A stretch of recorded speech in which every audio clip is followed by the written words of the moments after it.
Hello students, good evening. So today we'll be learning the last topic of this chapter, carbons compound, which is soaps and detergents. So आज हम लोग इस chapter को बिल्कुल ही बहुत अच्छी से the end बोलने वाले हैं after learning this topic. So the topic for the day is soaps and detergents. So what are soaps and detergents? Basically there are two types of soaps. देखो डिटर्जेंट क्या होता है? Detergent is mainly cleansing agent. Cleansing agent जो पानी में जाने के बाद बहुत अच्छे से क्लीन करता है चीजों को. इस प्रकार के किसी भी सब्सटेंस को हम डिटर्जेंट बोलते हैं. सो बेसिकली अगर हम टेक्निकली बोले तो सोप भी एक डिटर्जेंट ही कहलाएगा. ठीक है, तो सोप और डिटर्जेंट दो तरीके के होते हैं. Detergent basically detergents are of two types. एक होते हैं सोपी डिटर्जेंट्स, ओके, और जिसको बोलते हैं सोप्स, सोपी डिटर्जेंट्स और सोप. और एक होते हैं नॉन सोपी डिटर्जेंट, नॉन सोपी डिटर्जेंट और सोपलेस डिटर्जेंट्स, मतलब कि सिंथेटिक डिटर्जेंट्स. ठीक है, सोपलेस और सिंथेटिक जो आर्टिफिशियली लैब में बनाए जाते हैं वो वाले डिटर्जेंट्स. ठीक है, सोपलेस और सिंथेटिक डिटर्जेंट्स. तो डिटर्जेंट क्या है? Detergent is a substance which is a cleansing agent. Okay, it behaves like a cleansing agent or else it is a substance which cleans the things in water being the medium. Okay, so basically हम लोग पहले पढ़ेंगे सोपी detergents के बारे में. इसका मतलब है कि सोप्स के बारे में. तो सोप क्या होता है? सोप होता है लॉन्ग चेन ऑफ कार्बन. अगर हमारे पास है, ठीक है, इस तरीके से कार्बन की बहुत लंबी सी चेन है और उस चेन के एंड पे कार्बोक्सिलिक एसिड का फंक्शनल ग्रुप लगा है. तो ये क्या है? कार्बोक्सिलिक एसिड है, right. CH3 CH2 CH2 CH2 CH2 CH2 CH2 CH2 CH2 CH2 COOH. समझ रहे हो इस चेन का मीनिंग? आई गेस आप लोग क्लियर हो इसके साथ. ठीक है, तो दिस इज कार्बोक्सिलिक एसिड. अब इस कार्बोक्सिलिक एसिड में लास्ट वाला H हटा के अगर वहां पे सोडियम या पोटेशियम रख दिया गया है, इस तरीके से Na है या फिर इसी प्रकार से कोई लॉन्ग चेन है, ओके, और लास्ट में COOK है. ठीक है, तो ये जो है ये सोडियम सॉल्ट बन गया. सोडियम जो भी आगे होगा, सपोज 8 कार्बन तो ऑक्टेनोएट हो जाएगा, 9 है तो नोनेट हो जाएगा, नोनोएट. ठीक है, तो कल ही हमने कुछ रिएक्शंस देखे थे. ईस्टेरिफिकेशन रिएक्शन के बाद सैपोनिफिकेशन रिएक्शन देखा था एक सॉरी, जिसमें क्या हुआ था? ईस्टर ने NaOH के प्रेजेंस में रिएक्ट करके सोडियम इथेनोएट बनाया था, राइट. तो ये वही है. इथेनोएट में 2 कार्बन थे, इसमें बहुत सारे हैं. तो सोडियम और potassium salts of long chain of fatty acids are known as soaps. Clear? Now sodium soaps are known as hard soaps, whereas potassium soaps are known as soft soaps. ये आप note down करके लिख के रखो. Sodium soap जो होते हैं इनको हार्ड सोप बोला जाता है. थोड़े से इनका टेक्सचर हार्ड होता है, ये डिजोल्व होने में इनको ज्यादा टाइम लगता है थोड़ा. और ये पोटेशियम सॉल्ट जो है सोप जो है इनको सॉफ्ट सोप बोला जाता है. ठीक है, अब long chain of fatty acid कितने कार्बन की हो सकती है? जनरली C15 17 इस तरीके से. तो डिफरेंट टाइप्स ऑफ सोप्स के नाम आपको एग्जांपल में बता रही हूँ, आप सुनो ध्यान से. सोडियम स्टीयरेट, अगर मैंने कहा सोडियम स्टीयरेट, ठीक है, इसका मीनिंग होगा stearate mean C17 H35 COONA. ठीक है, फिर है हमारे पास वैसे पोटेशियम स्टीयरेट भी हो सकता है, सोडियम पामीटेट, पामीटेट. सो 15 कार्बन को पाम बोलते हैं. ठीक है, तो पामीटेट is C15 H31 COONA. Next है हमारे पास sodium oleate. Oleate means again C17 H33 होगा यहाँ पे और COONA. ये होता है हमारे different examples of soap. Long chain of fatty acids के साथ सोडियम या पोटेशियम लगा हुआ है. ठीक है, now let's after learning the definition of soap, let's learn the preparation method of soap. Topic number 2 क्या आएगा? सबसे पहला टॉपिक आपका क्या था? Soaps and detergents. ठीक है, डिटर्जेंट का डेफिनेशन लिखना था, टाइप्स ऑफ डिटर्जेंट्स लिखने थे, ए और बी जो लिखा हुआ था.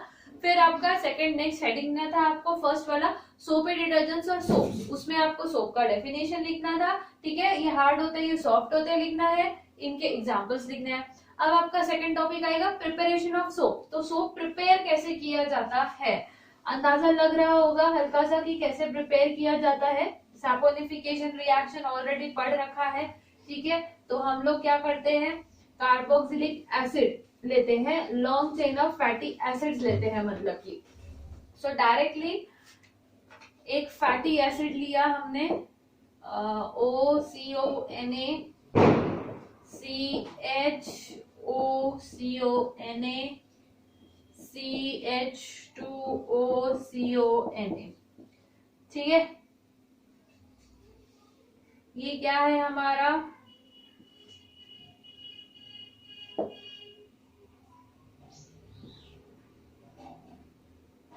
ये हमारा फैट और ऑयल है, इसको बोलते हैं ट्राई पामीटेट, ओके। अच्छा पामीटेट है, सॉरी यहाँ पे C15 आना चाहिए था, COC15H31 COC15H31 COC15H31, ठीक है।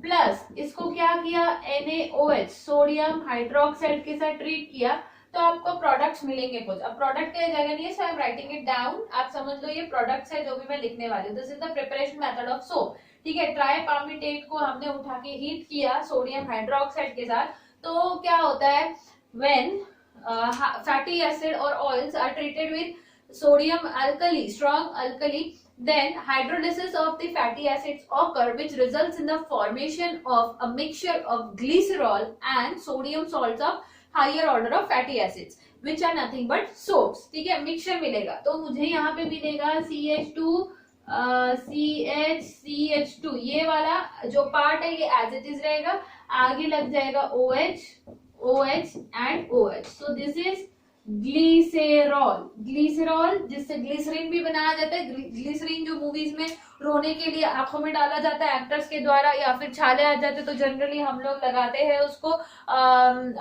जो माउथ के अंदर जो अल्सर्स आ जाते हैं उस पे, या फिर स्किन के लिए भी यूज किया जाता है, कॉस्मेटिक्स बनाने के लिए यूज किया जाता है, तो ग्लिसरीन सबको पता ही होगा। सो ग्लिसरॉल से ग्लिसरीन ऑब्टेन किया जाता है, और साथ में आपको लॉन्ग चेन ऑफ ये मिलता है। सो क्या मिलता है, यहाँ पे जगह नहीं है, थोड़ा सा एडजस्ट करना पड़ेगा, okay. This is the product CH2OH CHOH CH2OH। अगर आपको दिखता नहीं है तो एटलीस्ट ध्यान से सुनते चलो, मैं क्या बोल रही हूँ आपको समझ में आ जाएगा। सो 3 times C15H31 CONA, ये पोर्शन आपको मिल जाता है, ठीक है, इस तरीके से। तो ये क्या है आपका, ये है सोप, तो ये दोनों चीजें बनती है, ठीक। तो ये आपका प्रिपरेशन मेथड है simply. Now what are the advantages of using soap, soap is used for cleansing clothes, ठीक है। सबसे बेस्ट एडवांटेज क्या होता है सोप का, कि कपड़े जो है वो आराम से अच्छे से भीग जाते हैं सोप की प्रेजेंस की वजह से। Otherwise you know water has surface tension, because of which वो कपड़ों को अच्छे से जल्दी से भीगने नहीं देता है, ठीक है। देखते हैं हम आगे क्या, जो मैंने कहा उसका क्या अर्थ है टेक्निकली। प्रिपरेशन मेथड के बाद आपका नेक्स्ट हेडिंग आएगा, इसके बाद limitations of using soap, limitations of using soap. What are the limitations? First one, it does not, it is insoluble in hard water, insoluble in hard water। अब कभी कभी आप लोगों ने देखा होगा कि आप लोग कपड़े जब धोते हो तो उसमें कुछ व्हाइट पैचेस ऑब्टेन होते हैं after washing your clothes, right. तो व्हाइट पैचेस क्या है, वो व्हाइट पैचेस है इनसॉल्युबल सॉल्ट्स के, जो आपके पानी में या सोप में घुल नहीं पाए थे, ठीक है, उसके व्हाइट पैचेस आपको ऑब्टेन होते हैं। तो अगर मेरे पास long chain of fatty acids है, इस तरीके से सोप है, ठीक है, long chain of fatty acid है और ये सोडियम का सोप है। अब इस पे अगर हमने पानी डाला तो हो सकता है कि पानी में जो है इनसॉल्युबल सॉल्ट प्रेजेंट है मैग्नीशियम या कैल्शियम के, ठीक है। तो हार्ड वाटर होता क्या है और सॉफ्ट वाटर क्या होता है, पहले ये देख लेते हैं। तो हार्ड वाटर क्या होता है, बेसिकली वो वाटर जिसमें लेदर फॉर्मेशन नहीं होता है। अगर आपने सोप डाला तो आपका सोप घुलता नहीं है पानी में, ठीक है, लेदर नहीं बनती है, तो इस तरीके के पानी को बोलते हैं हार्ड वाटर। और अगर आपने सोप डाला और झाग बनी, लेदर बनी, तो इस तरीके के पानी को बोलते हैं सॉफ्ट वाटर, ठीक है। तो अब मेरे पास सोप है, सोप को हमने पानी में डाला और पानी में वो घुला नहीं, मतलब पानी हार्ड था। तो वाटर हार्ड क्यों होता है, basically because water contains some insoluble salts of magnesium और कैल्शियम इन इट, ठीक है। तो magnesium chloride, magnesium carbonate, calcium chloride या कैल्शियम कार्बोनेट, ये तरीके के सॉल्ट्स पानी में अगर डिसॉल्व है तो वो सोप को इजिली घुलने नहीं देते हैं, इसीलिए उस तरीके के पानी को हम हार्ड वाटर बोलते हैं। So we can remove the temporary hardness of water by boiling it और एल्स बाय यूजिंग डिटर्जेंट्स और सोप्स, ठीक है। और परमानेंट हार्डनेस होती है due to the sulphate salts of these metals, magnesium sulphate या कैल्शियम सल्फेट पानी में होगा तो परमानेंट हार्डनेस होगा। उसको रिमूव करने के लिए फिर हमें बहुत ज्यादा हायर ऑर्डर ऑफ फिजिकल और केमिकल प्रोसेस यूज करनी पड़ सकती है, हम ये मेथड से नहीं जा सकते, ठीक है। तो हार्ड वाटर है मेरे पास, हार्ड वाटर में मैग्नीशियम क्लोराइड का सॉल्ट है। अब उस पे मैंने सोप मिक्स करने की कोशिश की। व्हाट विल हैपन, कुछ चैप्टर 1 का बेसिक्स याद आ रहा है, डबल डिस्प्लेसमेंट रिएक्शन, ठीक है। ये अपनी जगह बदल लेंगे दोनों मेटल्स। तो long chain of carboxylic acid और पीछे आ जाएगा मैग्नीशियम, मैग्नीशियम की वैलेंसी 2, तो ये 2 टाइम्स प्लस ट्वाइस NaCl। सो हुआ क्या एक्चुअली, डबल डिस्प्लेसमेंट रिएक्शन में एक सब्सटेंस प्रेसिपिटेट होता है, तो मैग्नीशियम कार्बोक्सिलेट का प्रेसिपिटेट मिलेगा जो व्हाइट कलर का होगा, और बाकी आपका सोप NaCl बन के पानी में डिसॉल्व होके वेस्ट हो जाएगा। सो सोप कहाँ बेचारा चला था कपड़े क्लीन करने, और कहाँ बेचारे को वहां पे मिल गया रास्ते में हार्ड वाटर, जिसने उसके साथ कर लिया डबल डिस्प्लेसमेंट रिएक्शन, और उस वजह से यहाँ पे इनसॉल्युबल सॉल्ट ऑफ मैग्नीशियम बन गया जो जाके कपड़ों पे डिपॉजिट हो जाएगा, जिसकी वजह से कपड़ों पे व्हाइट पैचेस आ जाएंगे, या फिर जमीन पे भी after bathing you must have observe कुछ व्हाइट कलर का वहां पे सॉलिड मिलता है टाइल्स के एंड पे, कॉर्नर्स पे एकदम, अगर कॉर्नर पे देखोगे दीवार के जहां भी जुड़ता है वहां पे व्हाइट पैचेस दिखेंगे, तो उसको हम बोलते हैं स्कम। तो वो स्कम होता क्या है, SCUM, ठीक है, व्हाइट प्रेसिपिटेट, वो यही चीज होती है, magnesium salt of higher order of carboxylic acid, और बचा कुछ NaCl बन के सोप वेस्ट हो जाता। तो सोप तो कपड़ों तक पहुंचा ही नहीं, ना हमारी बॉडी तक पहुंचा, वो तो क्लींजिंग एजेंट बन ही नहीं पाया, कुछ क्लीन नहीं कर पाया,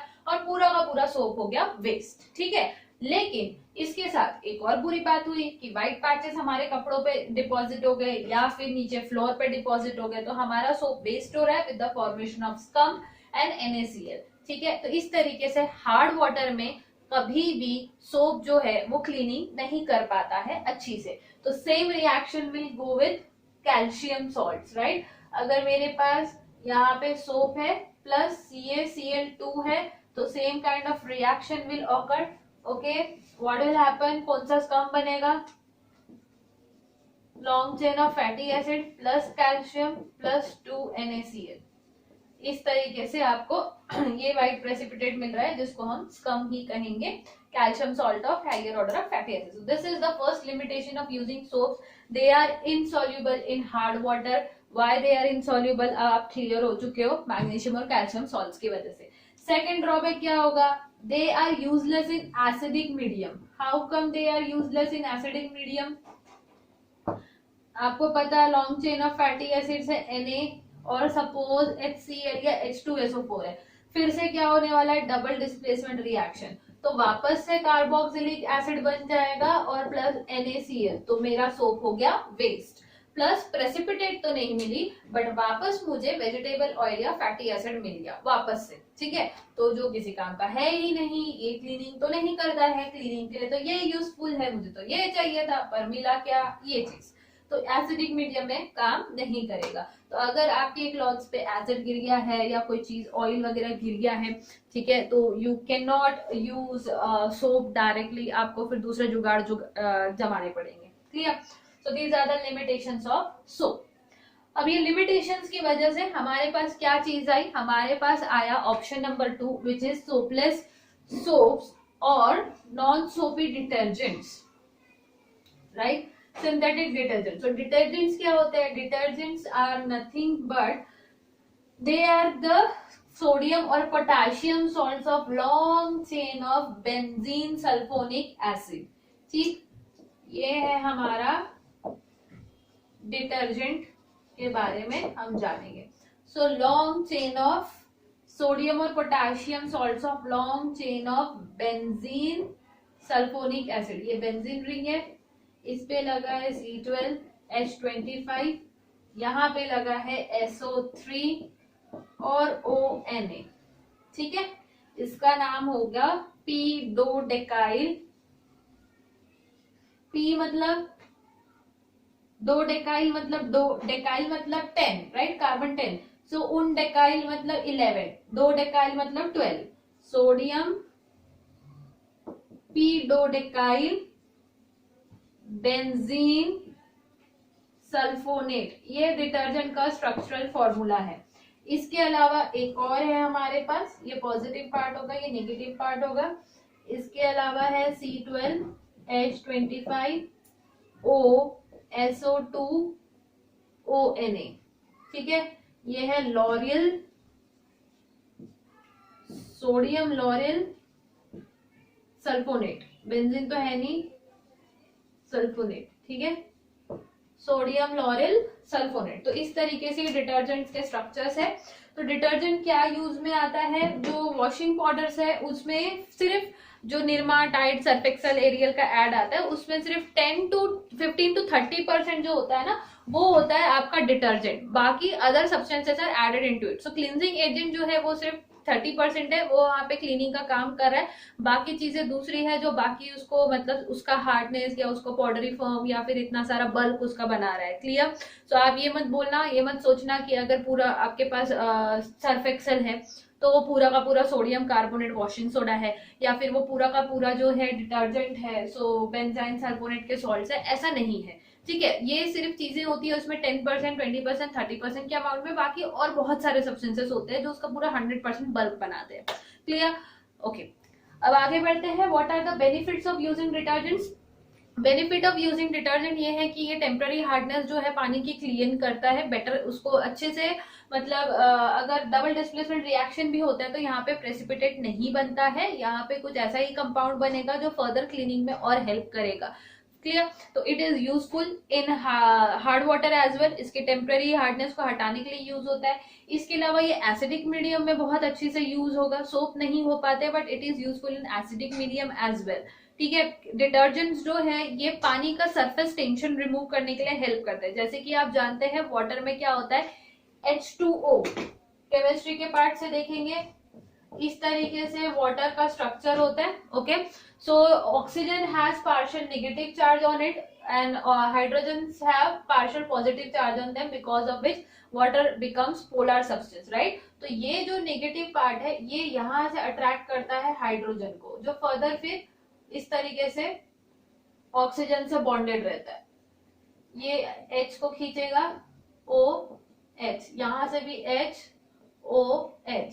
तो इस तरीके से फिर यहाँ पे O जुड़ेगा HH. तो वाटर के अंदर हाइड्रोजन हाइड्रोजन बॉन्डिंग्स भी अवेलेबल होती है बहुत ज्यादा लार्ज अमाउंट में. तो वाटर के मॉलिक्यूल का क्या होता है ना, एक टेंडेंसी होता है कि वो एक दूसरे के मॉलिक्यूल को पकड़ के रखने की कोशिश करता है, बिकॉज ऑफ विच उसके मॉलिक्यूल इतना टाइटली कॉम्पैक्टली पैक हो जाते हैं एक दूसरे के साथ कि वो एक स्ट्रॉन्ग सरफेस टेंशन बना लेते हैं. मतलब कि वो हमेशा ट्राई करेंगे हम पास पास रहे, तो पानी का बूंद जब गिरेगा तो वो ऐसा जुड़ा हुआ रहेगा, वो एकदम से स्पिल नहीं होगा. Because of that water does not wet the clothes easily, बहुत क्विकली. अगर आप पानी डालते हो कपड़ों पे तो कपड़े भीगते नहीं है, पानी का ड्रॉप वैसे ही पड़ा रहता है. कई बार देखा होगा कपड़ों पे पानी डाला तो स्पिल होके बूंदे चली गई सीधी की सीधी नीचे. क्यों गई, क्योंकि सरफेस टेंशन था, तो उसकी वजह से जो वाटर का स्ट्रक्चर था वो बाइंडेड था. तो ये रीजन होता है. बट सोप और डिटर्जेंट क्या करते हैं, बीच में इंटरफेयर करते हैं उनके मॉलिक्यूल्स के बीच में. अब बिकॉज सोप के पास long chain of fatty acid है और पीछे सोडियम है, तो ये जो है ये नॉन आयोनिक पार्ट है. बट यहाँ पे जो COONA बनता है ये डिसोसिएट होगा इस तरीके से, तो Na पॉजिटिव पार्ट बनेगा और इधर का पार्ट नेगेटिव बनेगा. तो ये आयोनिक पार्ट है. So ये ionic part क्या करेगा, this being positive part, it will try to go and get attracted towards oxygen. और नेगेटिव पार्ट जो है वो हाइड्रोजन की तरफ जाने की कोशिश करेगा, क्योंकि ये पोलर सब्सटेंस है वाटर। तो ये क्या करेगा ना, हाइड्रोजन और ऑक्सीजन के बीच बीच में जहां उसको स्पेस मिलेगी खुद को अकोमोडेट कर लेगा। And because of that water के मॉलिक्यूल्स थोड़े एक दूसरे से सेपरेट आउट हो जाएंगे, उनके बीच का सरफेस टेंशन रिड्यूस हो जाएगा due to the solubility of soap और डिटर्जेंट्स इन देम। एंड अब पानी इजीली स्प्रेड होगा और कपड़ों को इजीली गीला कर पाएगा, इजीली भिगा पाएगा। ठीक है, तो इस वजह से हम लोग डायरेक्टली सिर्फ पानी से कपड़े साफ करेंगे तो इजीली डर्ट ऑयल रिमूव नहीं होता है। But if we will dissolve detergents और सोप्स इनटू वाटर तो वो बहुत अच्छी से क्लीन हो जाएगा। ठीक है, तो हम लोग क्या करते हैं, कपड़े हमेशा धोने से पहले भिगाते जरूर है। It is very essential part of washing the clothes. भिगाने का रीजन क्या है, पानी का सरफेस टेंशन रिड्यूस होगा बाय एडिंग डिटर्जेंट, जिसके वजह से क्लोथ्स अच्छे से वेट हो जाएंगे, अच्छी से उसमें से जो क्लींजिंग एक्शन है वो शुरू होगा डिटर्जेंट की वजह से, और फिर हम उसको रब करके एजिटेट करके क्विकली फास्टन करके रिमूव कर सकते हैं डर्ट या ऑयल। तो अब हम लोग जल्दी से इन शॉर्ट देख लेते हैं last topic for the day, cleansing mechanism of soap.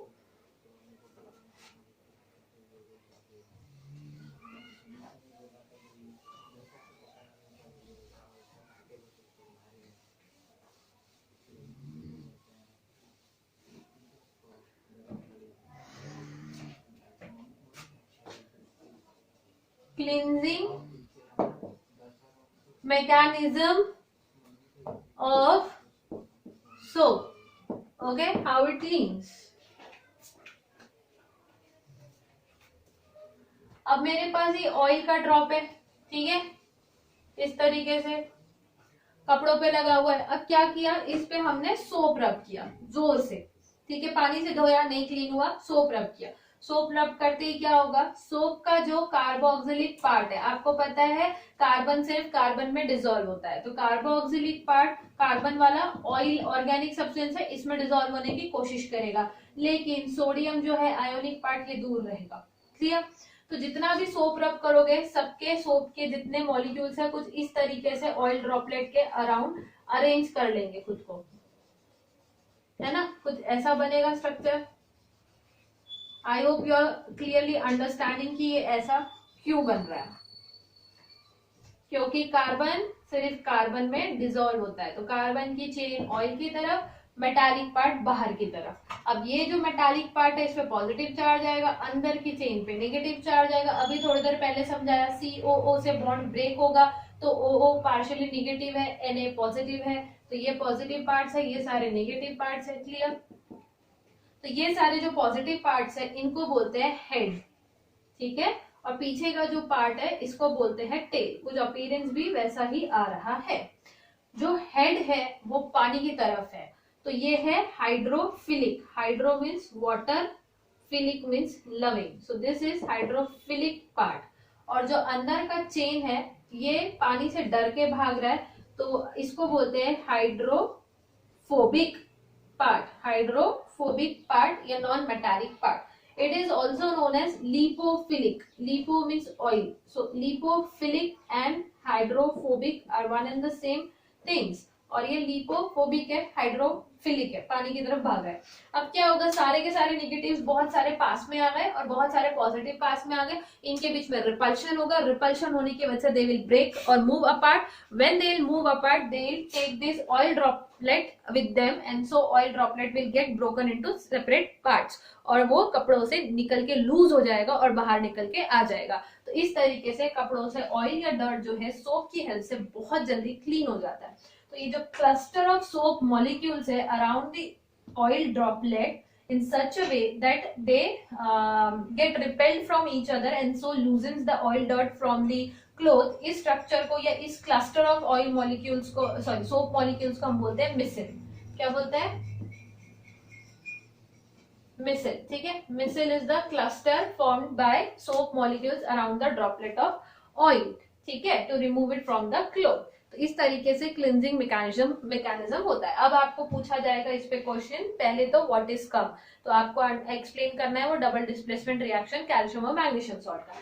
Second question, why do we agitate clothes while washing, why do we agitate, क्योंकि ये जो क्लींजिंग एक्शन है ये फास्टन करने के लिए। आपने सोप लगाया, इस पे ये अरेंज हो गए मॉलिक्यूल्स, अब उनको लूज होके बाहर निकलना है, तो आप उसको एजिटेट करते हो, रब करते हो ब्रश से या हाथ से धोते हो या वॉशिंग मशीन में स्विरल करते हो, so that it comes out very quickly. Fine. अब आपको आई होप समझ गया है कि सोप से जल्दी डिटर्जेंट्स में हम कपड़े क्यों भिगाते हैं। एक तो सरफेस टेंशन रिड्यूस करने के लिए, दूसरा क्लींजिंग मैकेनिज्म शुरू करने के लिए, जिसको हम बाहर निकाल के भीगे हुए कपड़ों को फट से रब करते ही जो है एजिटेशन देते ही वो क्विकली बाहर आ जाएगा ऑयल। ठीक है, so mechanically, technically, scientifically this is the reason कपड़े भिगाना क्यों जरूरी है और भिगाने से कपड़े जल्दी साफ क्यों होते हैं। मम्मी हमेशा बोलते हैं कि कपड़े भिगा दो जल्दी साफ हो जाएंगे धोने से पहले, क्यों बोलते हैं आज आपको पता चल गया। आप जाके अपनी मम्मी को बता सकते हो कि मुझे पता है आप क्यों बोलते हो कपड़े भिगाओ। ठीक है, नेक्स्ट लास्ट इंपॉर्टेंट थिंग कि डिटर्जेंट्स यूज करना क्यों इंपॉर्टेंट या ये अच्छा नहीं था पहले, क्योंकि डिटर्जेंट्स क्या होते थे, मल्टीपल ब्रांचेस वाले कार्बोक्सिलिक चेन के कंपाउंड से बनाए जाते थे। तो उसमें क्या होता था, अगर सपोज फॉस्फेट के सॉल्ट से बना हुआ है तो इसको हम लोग जब यूज करते हैं तो वेस्ट वाटर कहाँ जाता है, ड्रेनेज सिस्टम से होके कहीं ना कहीं किसी ना किसी वाटर बॉडी में जाता है। तो because of phosphate salt water body में क्या होता था, एल्गी की ग्रोथ बहुत बढ़ जाती थी। तो एल्गी इतना ज्यादा बढ़ने की वजह से पानी का सारा ऑक्सीजन कंटेंट वो कंज्यूम कर जाता था।